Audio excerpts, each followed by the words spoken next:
All right, if you're a woman in your late 30s, 40s, and 50s, and you want to build a body that matches your ambition, in this video, I'm going to share with you three things that you must prioritize starting today in order for you to be able to get there. So, one thing we all know for sure that our body is a reflection of our habits up until now. And therefore, if we want our body to improve, to change for the better, then the question that we got to ask ourselves is, what do I need to do myself in order for me to get the body goals that I'm seeking to have? By the way, if you're watching this video, I'd love for you to drop in the comments, what is your age and what is your body goals? Just so that I can connect with you on a deeper level and get to know you on a deeper level. Now, before I'm going to dive into those three steps, I want to share with you some of the common things that I see that I believe are getting in the way. Okay. First thing is training methodology. Second thing is nutrition belief. And third thing, it's mindset, just belief in general. So I'm gonna hit on what I normally see, and I'm also then going to hit on how to execute that thing instead. Okay, so I'm going to give you one action step from the realm of training or movement. I'm going to give you one action step from the realm of nutrition, and I'm going to give you one action step from the realm of how to think in a way that's actually conducive to you. Because the truth is that what we put in, both into our minds and into our hearts and our bodies, is what we get out. Cool. Um, and in the case that you are new to our videos and you don't yet know who I am, my name is Sarit Atwood, and I'm the co-founder of the mission of Savage Sisters alongside my partner, Erin Atwood, and we're on a mission to transform millions of lives through the same movement, nutrition, and lifestyle habits that have transformed ours.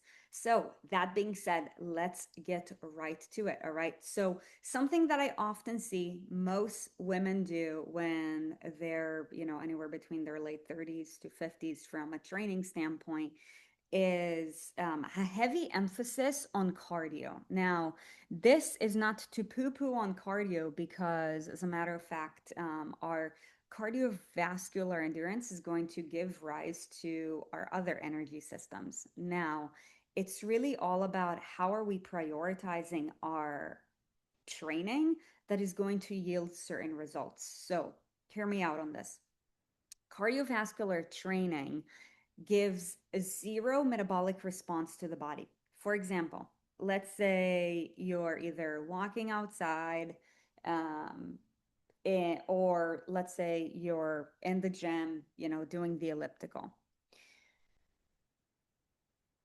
The calories that you burn in the workout are going to be the only calories that you're going to burn. Why? Because there's no metabolic response. When we train in a way that gives us a certain metabolic response, not only are we burning calories during the workout, we're actually also burning calories after the workout. Okay. And that's what increases our metabolism. So when you do cardiovascular training, like elliptical machine, walking, jogging, stuff like that, you're actually not boosting your metabolism. Okay. And depending on what your goals are, if that's the only training that you do or most of the training that you do, then that's going to cause you to have a just soft body. If you want to have a hard body, then you got to change the methodology of your training. And like I said, this is not to poo poo on cardiovascular training because your heart strength is really the baseline to how intensely you can execute anything. So instead, my encouragement to you is make sure that your training is based on the foundation of what I like to call strength and conditioning. Okay, so what is strength and conditioning? Strength and conditioning is basically functional training that's constantly varied, that is executed at a higher intensity, so that way you are still getting the same benefit of a cardiovascular workout in the sense that your heart rate is higher, you are getting, you are burning more calories also, and you are training your heart health, which is super important. Now, strength and conditioning also helps you to build muscle at the same time. And that's why it's my personal favorite. That's why, that is the form of training that we follow and that we teach and preach to our community and our women, right? Because it sets you up for success for the long term. It allows you to be a more functional human. And also, aesthetically, the results, I mean, results are up to interpretation. But in my opinion, like when you look strong and tight, like it's more attractive than, just looking like you're sagging. But that, again, that's my opinion. Okay. So strength and conditioning is not the same as strength training. Most people that I see, like at a regular gym, in the like hip adductor machine or the hamstring extension machine or the, um, uh, like lat pull downs. And this is me not poo pooing on it. It's just there is a more effective way. Okay.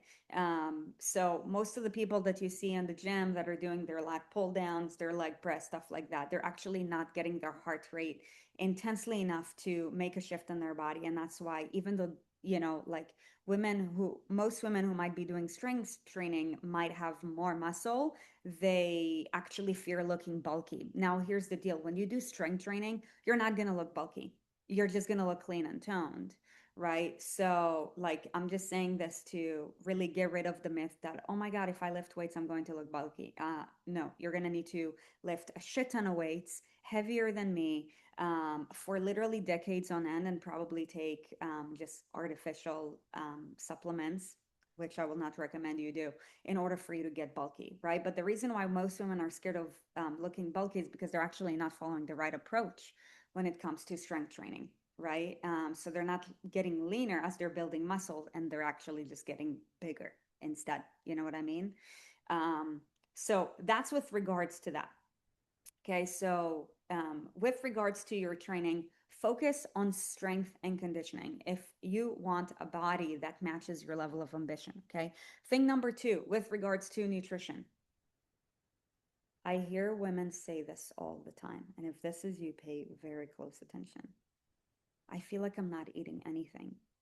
Yeah, that's where the problem starts. Now, I get it because I've been there too. I haven't always looked this way or had the physique that I have. I've earned it after years of struggle and failure. And that's why we do what we do. So we can help like-minded women to really look in a way that makes them feel proud, because that carries over into every area of your life, right? Carries over to your career, carries over to your relationship with your loved ones, to how confident you are and stuff like that. So um, with regards to nutrition, is stop starving yourself, stop limiting yourself from eating food. That actually doesn't help. In fact, you're actually slowing down your metabolism even more. And what if I told you that um, like perimenopause and menopause doesn't have to be the new norm? And it's all about what habits are you executing that are really helping you to boost your metabolism. See, most people are asking the wrong questions, and that's why they're getting the wrong results. So instead of asking what can I do about my menopause, ask yourself, what can I do to boost my metabolism?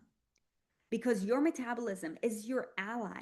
Okay, your metabolism, think about it, it's like a furnace.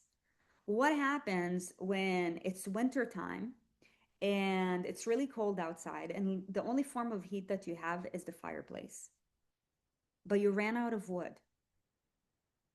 Is the fire still going to be burning? Are you still going to be warm? The answer is no. And if you wanted to stay warm, what would you do? You'll want to get more wood to grow the fire. Guess what? Same thing happens with your metabolism. Okay, so um, food is like the wood to your furnace. If you want to have the fire burning, then you got to feed your body consistently. Okay, some of you guys might be asking, well, do I need to eat 6 times a day? Do I need to eat 4 times a day? Just follow whatever structure you can be consistent with. I personally, I'm not a big fan of 6 meals or many meals a day because, for anyone who just has a lot going on, like just shoving food down your face every single like hour to me just feels a lot. But so, like I personally eat like 2 to 3 times a day and I feel great about it. You know what I mean? So it's not about not eating food, it's about eating the right food. Okay. So I remember when I used to fear eating food, I used to fear eating food because I thought that if I ate more, I'm going to gain more weight, which is valid to some point. But the reality is that when you feed your body what it actually needs, what you're actually doing is you are boosting your metabolism. Okay. And it allows your body to repair faster and it actually gives you better results faster. Okay. Um, so instead of starving yourself or limiting yourself for food, what you want to do is you want to shift your approach to prioritizing how you're eating. Okay. So, number one, how much you're eating. I'll leave that up to you. Just follow through with something that you can be, that you can resonate with, that speaks to you. Um, so that's one. Number two is prioritize vegetables and proteins. And please don't come at me with, oh, Sarit, but I'm a picky eater. I get it. Me too. We all have a preference. Now, are you not going to eat? How, if you find yourself being a picky eater, how can you eat in a way that follows through with the structure that I just gave you so that you can execute in a way that matches your goals? Remember, most people ask the wrong questions. Instead of complaining about your body, all you got to do is ask yourself, what do I need to do in order to get my body to a place where I feel proud at? Okay. So nutrition is huge because what you put in is what you get out, right? So you want to prioritize protein and your vegetables. Why? Because number one, proteins are the building blocks for the body. Number two, micronutrients are literally your defense system and are the front line that allow you to keep all the body's processes going. Okay. And also, as a byproduct, when you prioritize your meals and your nutrition um, based on proteins and vegetables, by default, you're going to eat less shit. Food is not your problem. How you eat and how you think about food is your problem. Okay. So I'm just helping you to shift your approach so that you can change the results and get better results that you're proud of. Okay. So that's point number two. Point number three. This is an unseen one, possibly the most powerful one, because this thing is going to be the biggest thing that is either going to boost your level of inspiration in this journey or is going to make you dread this journey. Okay. Thing number three is environment. Who are you surrounding yourself with? Are you surrounding yourself with like-minded women who are doing epic shit and are on their path to them becoming the best version of themselves and, you know, like, you know, doing epic shit with their body and, like hitting personal records and improving their health and their performance when most others won't? Or are you surrounding yourself with people who are looking to find the easy way out, the fast tracks? Let me tell you something. Greatness was not meant to be convenient, and Rome was not built overnight. Okay, so you got to ask yourself, if you want a body that looks strong and that's toned, you can't fast track your way towards it. You can't. It's like a great marriage. You want a great marriage, guess what? It takes effort, it takes hard work, it takes intentionality, it takes consistency on both ends versus a great wedding. A great wedding takes a setup of what, couple of weeks, maybe a couple of months. You know what I mean? But a great marriage takes years and decades. right? So, what environment are you surrounded by? Because the environment that you're surrounded by is going to really help you to dictate your standards. Most people think from the frame of mind of how can I do the least amount of work and get get um, as much of the returns as possible. Which, yes, there is a value to efficiency. That's why I just told you how to increase your efficiency with your nutrition and your training. But the most important thing is don't surround yourself with people who are cop outs, because you're going to end up being very discouraged along the way, because all you're listening to is the yapping of the discouraged voice that seeks motivation. Oh, I'm not motivated. Ooh, today's really hard. Ooh, I had a hard day. And trust me, I get it. We're all human and we can all have human moments. But what is the major voice that you're surrounded by? Because the major voice that you're around is going to be the major voice that you're going to listen to. Because you see, we have two voices that are always in battle in our mind. Okay. One is called the little bitch voice, the other one is called the boss voice. Okay. And whichever voice you feed more often is going to be the voice that wins. And that's why the environment that you're in is really, really, really, really, really, really important. Okay. So if you surround yourself with people who complain a lot, who procrastinate a lot, who, um, are always looking for ways to get the easy way out of life, you are going to become that person too, because you become who and what you surround yourself with, right? Um, and on the contrary, if you're the type of person who surrounds themselves with people who are striving for bigger things, for people who are seeking more out of life, for people with people who are not willing to settle for, oh, it was easy to be this way when I was your age.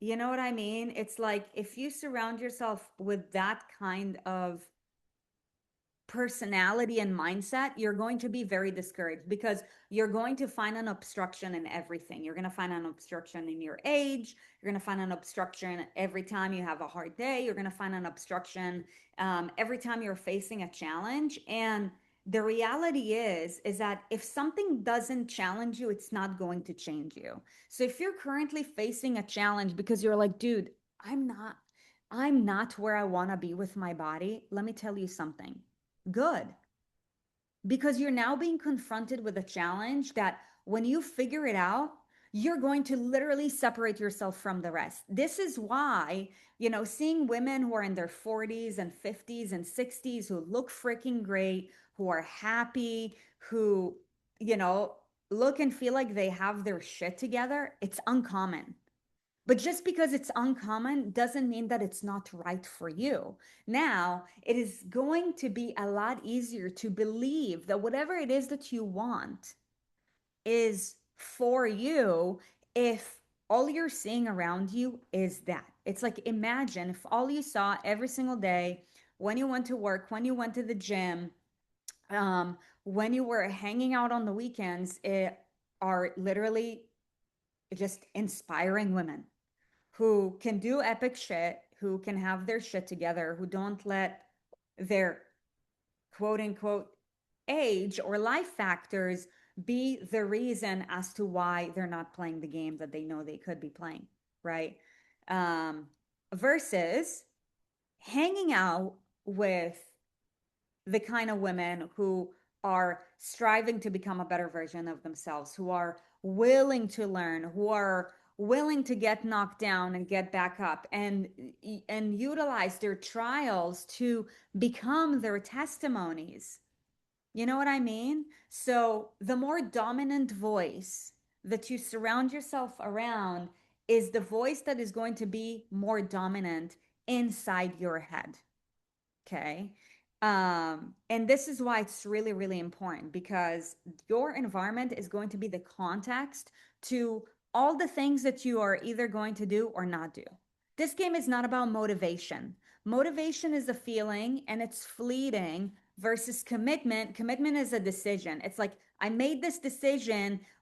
I don't care whether it was on June 16th or December 16th.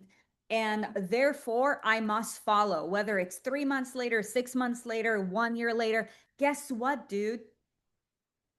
I've been on my journey on the uprise and consistently following through with those habits that have completely shifted me from where I used to be to where I am now since I was 22. So more than 14 years. So don't try to find the easy way out. Instead, ask yourself, who do I need to surround myself more with? Who I need to immerse myself with? Who I need to maybe limit my interaction with in order for me to protect my mind and whatever it is that I want to create? And do that. And do that. You know what I mean? So, 3 things. Remember, when it comes to training, stop obsessing over cardio. That's the path that most people take. Instead, you need strength and conditioning. Okay. When it comes to nutrition, stop starving yourself. You're literally just you're letting the fire that burns your that rises that elevates your metabolism just completely wither away. Instead, prioritize your proteins and micronutrients in the form of vegetables. Okay. Trust me, it's gonna like do like night and day difference. And lastly, choose to reach up. And if you're like committed AF, don't just reach up, immerse yourself in an environment of winners. Okay. And by the way, one of the reasons why Erin and I created the movement that we've created is because we wanted to surround ourselves with other badass women who are unapologetic about where they want to go, because it is so rare. You know, you pick up the phone and you call someone, their voice is very monotone. Hello, this is so and so speaking. Hi, how are you? It's so uncommon, right? But just because something is uncommon doesn't mean that it's impossible. Okay. So by the way, like if you are unapologetic about literally having your external being, aka your body, match the level of ambition that you have and that you know you're capable deep down, then I would strongly encourage you to check out the link in our description and see what our Savage Sisters group is all about. Because literally, that is the environment that will set you up for success. And in it, we give you all of the tools that will help you to level up your training, your nutrition, and everything else in between. All right. So follow through with these action steps. If you do nothing else and you do just that, and you do these, and you follow through with these things 100 days in a row, guarantee you, like nothing in your life is going to be different. It is going to be the same. So imagine 14 years. Okay. All right. And by the way, if you found value in this video, hit the subscribe button so that you can learn every time we drop a new episode. We do these a couple times a week. And if you learned something new or you took anything away from this video, I'd love to know what it is too. All right. That being said, I hope you have an amazing day. And my encouragement to you is be unapologetic about the body and life that you know you want to live. Okay? I'll see you on the next episode. Bye.